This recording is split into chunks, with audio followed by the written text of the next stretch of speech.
जी अस्सलाम वालेकुम, सुबह बखैर। सीधे टॉपिक की तरफ। बहुत से स्टूडेंट्स ने, यंगस्टर्स ने, उन्होंने ये कहा है कि सर हमें फॉर्मल ड्रेस कोड यानी इंटरव्यू के लिए जाना है या किसी फॉर्मल ओकेजन के लिए जाना है, उसके लिए ड्रेस कोड बताइए। ज़रूर बताएंगे जी। तो आज का मौजू है कि फॉर्मल ड्रेस कोड क्या है, क्या वो इंटरव्यू पे आपने जाना है या आपने किसी ओकेजन पे जाना है, फॉर्मल ओकेजन पे जाना है। तो इसमें एक चीज़ है कि फीमेल को ये शिकायत होती है कि हमारे बारे में बहुत कम बताया जाता है या बहुत कम पढ़ने को मिलता है। तो मेल के बारे में बहुत कुछ मिलता है कि टाई लगाएं, ये करें, वो करें। आज हम स्टार्ट ही फीमेल से करेंगे जी, कि तो फिक्र ना करें, सबसे पहले आपसे स्टार्ट करेंगे। Okay, coming on to the female. देखिए, इसमें दो किस्म के मैं ड्रेस कहूँगा। अगर तो आप मिड लेवल या मिड लेवल से थोड़ा ऊपर यानी सीनियर मैनेजर लेवल या उससे ऊपर आपका इंटरव्यू है, उसके लिए यानी आप मिड कैरियर में हैं, तो आप एग्जेक्टिव ड्रेस पहन सकते हैं। एग्जेक्टिव ड्रेस आप जाके देख लीजिएगा, गूगल भी कर लीजिएगा। उसमें नॉर्मली एक डिसेंट सा कोट होता है, जरा छोटा होता है, नीचे ट्राउजर होता है। सर के लिए आप देख लीजिए आपने किस तरह उसको आपके जो भी ढांपने का तरीका है वो कर लें। लेकिन दूसरा जो ड्रेस है वो मेरा ना सिर्फ पसंदीदा है बल्कि स्ट्रांगली रिकमेंडेड है हर उम्र के लिए। वो क्या है? वो है शलवार कमीज और दुपट्टा। आजकल इतनी अच्छी वो ये 3 पीस आते हैं। इसमें मैं अपना इनटेक आपको दे देता हूं। गो के आपकी वालिदा और आपकी बड़ी बहन इसके लिए सबसे बड़ी अथॉरिटी है। लेकिन कुछ चीजें मैं बता देता हूं। एक तो ये है कि ये 3 पीस सारे का सारा प्रिंट में ना, सिर्फ शर्ट प्रिंट में हो, हल्का प्रिंट हो, बेशक नीचे लेस वगैरह जो एंड पे लगी हुई होती है बाजुओं पे और नीचे हो, कोई हर्ज नहीं, लेकिन प्रिंट हल्का हो। और शर्ट नॉर्मली लंबी होती है। तो दुपट्टा आप मैचिंग हल्के रंग का भी कर सकते हैं, लेकिन गहरे रंग में दुपट्टा ना। अच्छा, अभी शलवार पे आ जाइए। Number 1 undisputed white. नंबर 2 कोई हरज नहीं, बच्चियां ट्राउजर भी पहनती हैं क्योंकि कमीज लंबी है, कोई हरज नहीं। आजकल वो ट्राउजर नीचे लेस भी लगी हुई होती है, तो पजामा टाइप ट्राउजर वो डिसेंट सा जो एक हो वो भी आप पहन सकते हैं। ये तो हो गया जी आपके ड्रेस के लिए। सर ओढ़ने के लिए आप देख लीजिएगा, अच्छा लगता है। दुपट्टे का मैंने जिक्र किया था, अगर वो सर पे लिया हुआ हो, लेकिन अगर आप उसको शोल्डर पे, उसको जिस तरह भी आप करना चाहते हैं, लेकिन आपके पास होना जरूरी है। उसके बाद आ जाइए जी कि कुछ चीजें जिसमें बड़ी कंफ्यूजन है कि सर हमें मेकअप करके जाना चाहिए कि नहीं।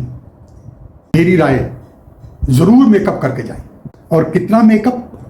कोई जरूरत नहीं पार्लर पे जाने की। घर में अम्मी या आपकी बड़ी बहन, या मैं आपको आसान तरीका बता देता हूं।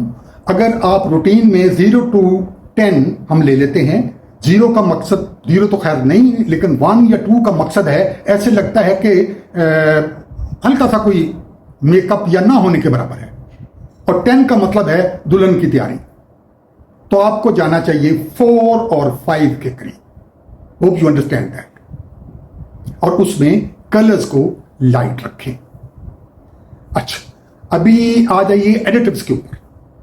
तो इसमें भी बड़ी फिर कंफ्यूजन आती है कि क्या अच्छा लगता है, क्या बुरा लगता है। मैं आपको बता देता हूं जो मैंने मेरे मुशाहिदात और मेरा तजर्बा भी जो इंटरव्यूज का है, जिसमें फीमेल भी आती रही हैं, उसके बारे में क्या हमें जो भला लगता था या डिसेंट, उसमें आ जाइए जी आप एडिटिव्स में। सबसे पहले तो आप आ जाएं कानों में क्या आपने पहना हुआ।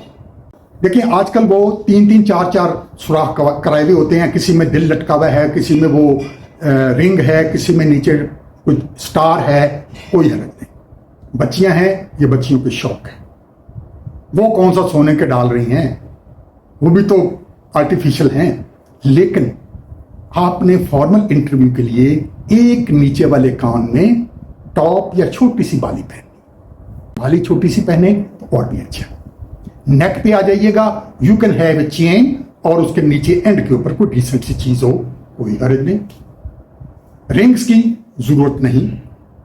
एक और ऑप्शनल चीज है कि अगर आप रिस्ट में वो चेन पहनना चाहें तो यू कैन। जूते पे आ जाइए जी। जूता बंद हो, हील वाला जरूर पहने, लेकिन हील पेंसिल हील ना हो। वजह कुछ जगहों पे वो अटक सकती है, उसकी वजह से गिर भी सकते हैं, इम्बैलेंस हो सकती है। मैं ये नहीं कहता कि वो बिल्कुल वो 2 इंच वाली हील या वो चपटा या नहीं। Do use the heel. ये आपकी प्रिविलेज है कि जब आप आए, बाहर से आप आ रहे हो तो हल्की हल्की टक टक की आवाज आए, मकसद होशियार हो जाएं, द लेडी इज कमिंग। तो ये जी गर्ल्स के लिए हो गया। अभी आ जाते हैं हम मेल के लिए। मेल के लिए देखा जी सबसे बेहतरीन तो है सूट। दूसरा भी मैं अभी इधर ही साथ खत्म कर देता हूं।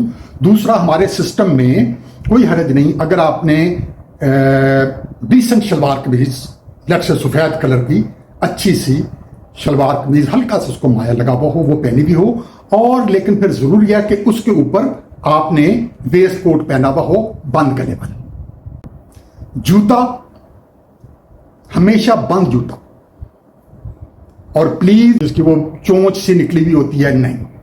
आगे से जो उसकी टो है वो मुनासिब आगे से होनी चाहिए, राउंड होनी चाहिए, ना कि नोकदार। और मेल का जूता टिक टिक नहीं करता, याद रखिए। This is the privilege of girls only.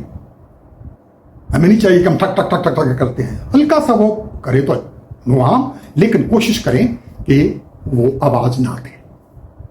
अभी आ जाइए जी सूट के ऊपर। सूट के लिए जो कलर हैं वो याद रखिए कि 2 या 3 ही कलर हैं जो अनडिस्प्यूटेड हैं, बाकियों में बड़े इश्यूज हैं। नीला मसलन वो जिसको सही नीला कहते हैं, या सब्ज या pink, these are out. The most suitable, आप देखिएगा मुख्तलिफ प्रेसिडेंट्स को देखिएगा, बाकी डिग्निटरीज को देखिएगा, सबसे ज्यादा जो इस्तेमाल होता है वो नेवी ब्लू है। नंबर 2 पे अगर आप करना चाहते हैं तो वो डार्क ब्राउन है। नंबर 3 पे अगर आप चेक करना चाहते हैं तो डार्क ग्रे का शेड है। ये सारे डार्कर शेड्स हैं। कभी भी आपका सूट यानी पैंट और आपकी ट्राउजर और जो कोट आपका है, जैकेट आपकी है, वो कभी भी हल्के रंग की नहीं होनी चाहिए, गहरे रंग में होती है। अभी आ जाइए, इसके 2 बटन होते हैं। 2 बटन वाला कोट आजकल चल रहा है। याद रखें, एक बड़ा हम तो जब देखा करते थे तो पता चलता है कि ये किसी उस्ताद का सीखा हुआ है। वो क्या, 2 बटन होते हैं। आपने ऊपर वाले बटन को हमेशा बंद रखना है जब भी आप चल फिर रहे हो। जब आप एंटर होते हैं तो आपके कोट का, जैकेट का ऊपर वाला बटन बंद हो। याद रहे, 3 पीस की जरूरत नहीं होती। कुछ 3 पीस पहन के आ जाते हैं, दैट्स नॉट रिक्वायर्ड। वो थोड़ा सा ओवर डूइंग में चला जाता है, वो शादी दुल्हा के लिए ठीक है। अच्छा, तो फिर ऊपर वाला बंद है। आप आए, इजाजत ली, बैठ गए। बैठते ही पहला काम आपने ये करना है, अपने ऊपर वाले बटन को, कोट के को खोल दें। The etiquettes of the jacket हैं कि दोनों के बंद करने की जरूरत नहीं। आम रूटीन में बैठे हुए आप बहुत बड़े बड़े समझदारों को देखेंगे, वो मैं तो उसको कहूंगा कि ये एक गलती है, क्योंकि उसका मकसद ये है कि इस बटन को आप खोल देंगे तो आप थोड़े से रिलैक्स हो जाएंगे, राइट। अभी शर्ट पे आ जाइए जी। शर्ट आप अगर मुझे कलर की ग्रेडिंग कहेंगे ना, तो आपका सूट जो है वो सबसे गहरे कलर का होता है। उसके बाद कलर आपकी टाई का आ जाता है, नेक टाई का, और फिर आपकी शर्ट। तो शर्ट का लाइटर पॉसिबल, जैसे मैंने कहा कि आपकी जैकेट और ट्राउजर का डार्कर पॉसिबल, ये लाइटर पॉसिबल, सफेद या ऑफ वाइट ले। नेक टाई मैरून कलर एक अनडिस्प्यूटेड समझा जाता है, नॉट रेड और ग्रीन, मैरून। और आपको या फिर आप ब्लू का कोई शेड ले लें। रिमेंबर, इस कलर को आपके जैकेट के कलर से गहरा नहीं होना चाहिए और आपकी शर्ट के कलर से लाइटर नहीं होना चाहिए। तो जूते की हमने पहली बात कर ली है। और घड़ी आप पहनना चाहते हैं, जरूर पहने। बच्चियों के लिए भी कोई हर्ज नहीं घड़ी पहनने में, डिसेंट सी एक घड़ी हो, लेकिन देखिए जरा एहतियात कीजिएगा, टाइम उसका ठीक वो बता रही हो। अगर आप स्क्वायर पॉकेट जो वो लगा होता है उसको यूज करना चाहें तो आप कर सकते हैं। आप इसको उसमें भी कर सकते हैं, शलवार कमीज वाले जो आपने वेस्ट कोट पहना है उसमें भी आप इसको लगा सकते हैं, और सूट के अंदर भी आप इसको लगा सकते हैं। It looks nice. आखिरी चीज, कफ लिंक्स। प्लीज कभी ऐसा ना कीजिए कि अगर आपका डबल कफ नहीं है तो कभी कफ लिंक ना लगाइए, यानी बटन भी एक लगा हुआ है और सुराख हुआ है कफ लिंक का भी, वो दोनों काम दे रहा है, नहीं, वो सिर्फ बटन के लिए है। कफ लिंक सिर्फ उधर आएगा जब डबल कफ बना हुआ है, तो नहीं तो कोई जरूरत नहीं, नॉर्मल बटन को बंद कर दीजिएगा। Thank you very much, hope आपको ये पसंद आया होगा, और अगर आप कोई चीज के बारे में जानना चाहते हैं तो जरूर अपने कमेंट में बताइएगा, मैं उसके बारे में बता दूंगा।